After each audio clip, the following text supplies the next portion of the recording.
এতটা বলতেছে তখন আমরা যখন লুক পাই তখন গিয়ে যে স্বাভাবিক পরিবেশ। তো বারবার বলতেছে, ওনারা বলতেছে যে আমরা অফিসাররা বলতেছে আমরা পাঠাচ্ছি, আমরা কোথাও বিশৃঙ্খলা পরিবেশ নাই, কিন্তু অনেক প্রিসাইডিং অফিসার এবং সরকারি প্রিসাইডিং অফিসারের সহায়তায় কিন্তু ভোটগুলি কাটা হচ্ছে। তো একটার পর থেকে সব জায়গা থেকে প্রায় শতাধিক কেন্দ্র থেকে আমার কাছে ফোন আসছে যে আমাদের পক্ষে আর সম্ভব না, আমাদেরকে বের করে দিচ্ছে, আমরা ভোট নিতে পারবো না, কারণ ওরা আমাদের বের করে দিচ্ছে দিয়ে ওনারা সিল মারতেছে।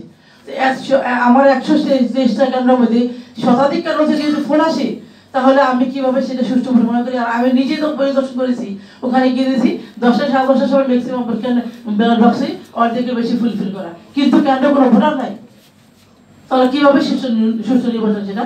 না, আপনারা এই অনিয়মগুলো লিখিত আকারে ইলেকশন কমিশনকে লিখিত আকারে আমি সব আপনারা মনে করেন কিনা যে আপনারা যে দাবিটা করছেন এটা কতটুকু যৌক্তিক, আর আপনার দলীয় কোনো বা রাজনৈতিক কোনো সাংগঠনিক পরিচয় আছে কিনা? আমি সাংগঠনিক বলে দেবীচর আওয়ামী লীগের মহিলা আওয়ামী লীগের আমি কার্যনির্বাহী সদস্য। আপনি বলেছেন যে আওয়ামী লীগ যারা আপনারা লিখিতভাবে ইলেকশন কমিশনকে এই বিষয়গুলো জানিয়েছেন কিনা এবং ইলেকশন দাবিটা আপনারা লিখিতভাবে? আমি যখন অভিযোগ করেছি তখন উনি বলছেন আপনি লিখিত আমি তো কেন্দ্র প্রদর্শন করে দিয়েছি, এর মধ্যে আমি লিখে সই করে আমি সেটা আমি ভরে দিয়েছি, পূর্বে দেওয়া হয়েছে। না, এই যে নতুন নির্বাচনের যে দাবিতে আপনারা সংবাদ সম্মেলন করছেন, এটা তো যৌক্তিকভাবে আপনাকে ইলেকশন কমিশনকেও দাবিটা করতে হবে, এটা আপনারা করেছেন কিনা? হ্যাঁ, দেওয়া হয়েছে, লিখিতভাবে আমাদের কাছে আছে। আপনি দাবি করেছেন যে আওয়ামী লীগ সমর্থক যারা তাদেরকে বেছে বেছে হামলা করা হয়েছে, তাহলে আপনাদের উপর হামলা করলো কারা, তাদের সম্পর্কে যদি একটু বলতেন। আমাদের আওয়ামী লীগ এবং বিগত জাতীয় নির্বাচন যে হয়েছে সেটা আওয়ামী লীগ এবং স্বতন্ত্র এবং আওয়ামী লীগ যে নির্বাচন হয়েছিল, আমরা মূলত একটা দলের রাজনীতি করি। আওয়ামী লীগ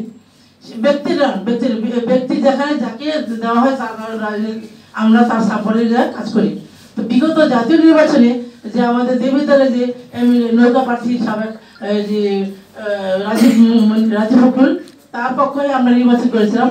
তো এরপর তার নির্বাচনের পর থেকে আমাদের যত সব আওয়ামী লীগ পরিবার আছে সবগুলোর উপর হামলা হচ্ছে, কিন্তু অন্য কোনো সমর্থনের কোনো প্রার্থীর উপর হামলা হয়নি, কোনো কাকার উপর হামলা হয়নি, শুধু আওয়ামী লীগ পরিবারের উপর হামলা হয়েছে।